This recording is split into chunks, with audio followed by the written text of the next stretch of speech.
अस्सलाम वालेकुम guys, welcome back to my YouTube channel. उम्मीद करती हूँ कि आप लोग सब खैरियत से होंगे। तो आज जिस टॉपिक को हम लोग डिस्कस करने लगे हैं वो हमारे पास है हाइपरहाइड्रोसिस।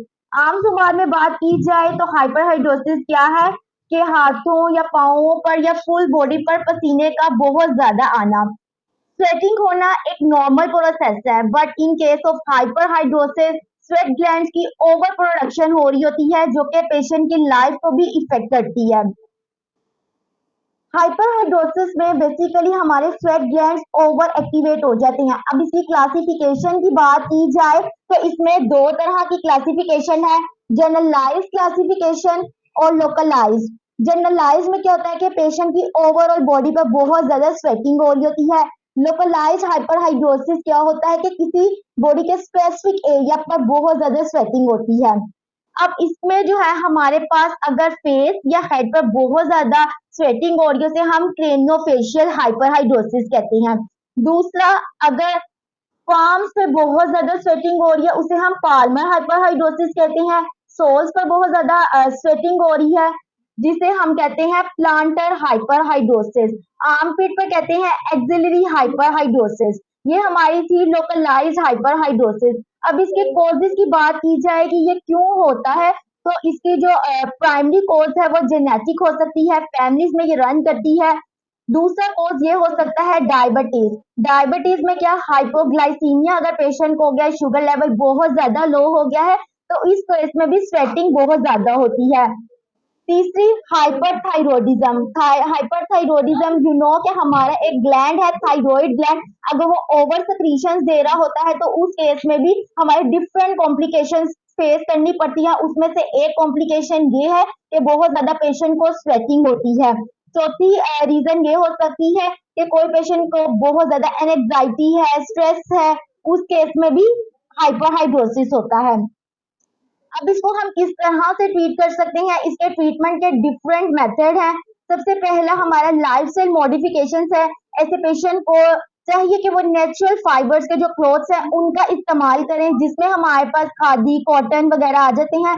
इसके अलावा टॉपिकल लोशंस, डिडोरेंट्स का यूज करें। डिडोरेंट्स वो यूज करने हैं जिसमें हमारे पास एल्यूमिनियम क्लोराइड और फॉर्मोलिन प्रेजेंट हो, जो कि अभी मेरे पास मौजूद भी है डिडोरेंट। इसके अलावा नेक्स्ट, अगर इन सबसे पेशेंट को फिर भी नहीं कोई फर्क पड़ रहा, स्वेटिंग फिर भी बहुत ज्यादा होती जा रही है, तो हम फार्माकोलॉजिकल ट्रीटमेंट की तरफ मूव करते हैं। फार्माकोलॉजिकल ट्रीटमेंट में हम एंटीकोलिनर्जिक्स देते हैं। एंटीकोलिनर्जिक्स में, कोलिनर्जिक्स का बेसिकली क्या वर्क होता है कि वो हमारे स्वेट ग्लैंड्स को एक्टिवेट करते हैं। जब हम एंटीकोलिनर्जिक्स देते हैं तो स्वेट ग्लैंड्स की प्रोडक्शन कम हो जाती है। ये जो हाइपरहाइड्रोसिस है, बहुत ज्यादा स्वेटिंग होना, ये पेशेंट की लाइफ को भी इफेक्ट कर रहा होता है।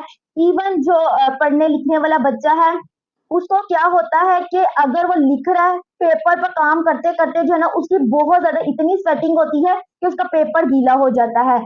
और अगर कंप्यूटर ऑपरेटर्स हैं, वो टाइपिंग कर रहे हैं, काम करते करते उनका जो कंप्यूटर है पूरा गीला हो जाता है। अब हमने इसको ट्रीट करना है, इसको ट्रीट करना भी बहुत ज्यादा जरूरी है। लाइफस्टाइल मॉडिफिकेशन, फार्माकोलॉजिकल ट्रीटमेंट के बाद भी अगर कोई रिलीफ नहीं आ रहा तो हम इंजेक्शन लगवाते हैं जिसमें हमारे पास आता है बिटॉक्स। बिटॉक्स जो है ना, जिसमें हमारे पास बोटेलिनियन टाइप ए इंजेक्शन आ रहा होता है, वो लगाए जाते हैं। फोर्थ जो ट्रीटमेंट है हमारा वो परमानेंट ट्रीटमेंट है जिसमें हमारे पास सर्जरी आ जाती है। ये एक थोड़ा रिस्की ट्रीटमेंट है, बट ये प्रॉपरली जो है ना पेशेंट रिकवर कर जाता है। स्वेट ग्लैंड जो है ना इनएक्टिवेट हो जाते हैं। हमारे पास सिंपैथेटिक नर्व्स होती हैं, ये हमारी फ्लाइट एंड फाइट की कंडीशन में एक्टिवेट होती हैं जिसमें हमारा प्यूपिल डायलेट हो जाता है, स्वेटिंग होती है। तो इस केस में क्या किया जाता है कि थोरेसिक रीजन पर, चेस्ट के बोथ साइड पर टू स्मॉल इंसिजन्स की जाती हैं जो कि 1.5 सेंटीमीटर की बोथ साइड पर होती हैं। और हम सिंपैथेटिक जो नर्व्स हैं जो हमारे स्वेट ग्लैंड्स को एक्टिवेट कर रही हैं उनको हम कट कर देते हैं। ये था हमारा ट्रीटमेंट प्रोटोकॉल कि हम किस तरह से ओवर स्वेटिंग को अवॉइड कर सकते हैं, प्रिवेंट कर सकते हैं। उम्मीद करती हूँ कि ये मेरी वीडियो आपके लिए बहुत इंफॉर्मेटिव रही होगी। If you guys like this video, also share with your friends and also subscribe my channel so that you can get all the notifications of my video.